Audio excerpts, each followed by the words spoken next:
There are nearly 12,000 registered sex offenders in Alabama. More than half the registered sex offenders in Jefferson County had victims younger than 12 years old. Nearly 2/3 of registered sex offenders in Shelby County had victims who were 12 to 17 years old. These are the offenders we know about. There are many we don't know about. In the WIAT 42 News investigation, Letters to Sex Offenders, we checked with a community panel to find out what we can do right now to protect our children. He tracks sex offenders in Jefferson County. She's a sex offender resource prosecutor. Her organization trains child care providers. And this mother has lived the horrors of child sex abuse. No prison sentence for him will ever be good enough, because the sentence that we serve will be for life. This is one of the expert panels we asked to view our report live at WIAT 42 when we aired a special investigation on sex offenders who sent us letters giving advice to parents about protecting children. Rule number one should be, if your child says someone has done something to them, automatically accept it as truth and start the investigation. The one thing that the individual who was incarcerated for murder, when he said, tell whoever you tell, let the investigative process take place.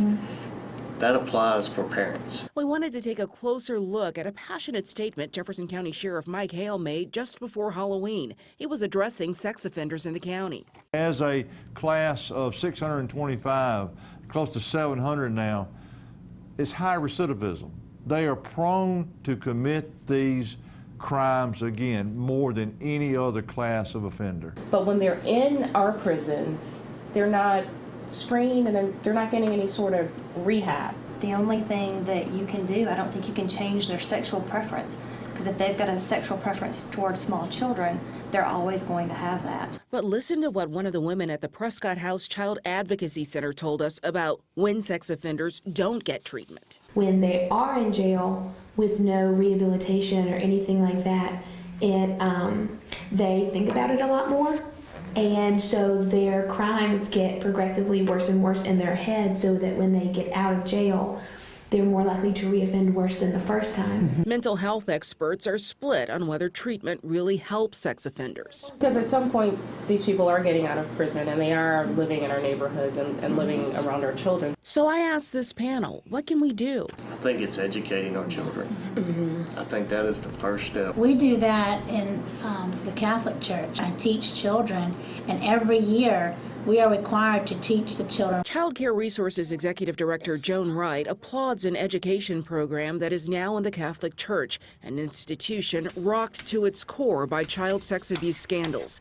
It's educating children. And we have a special curriculum that we have to teach children about safe interaction with adults. And parents. Having that open line of communication with their children, that parents need to have those conversations with their children and let their children know that no matter what anyone else says, that it's okay for them to come to them. I always asked, and even to this day, what did I miss? Did I overlook something?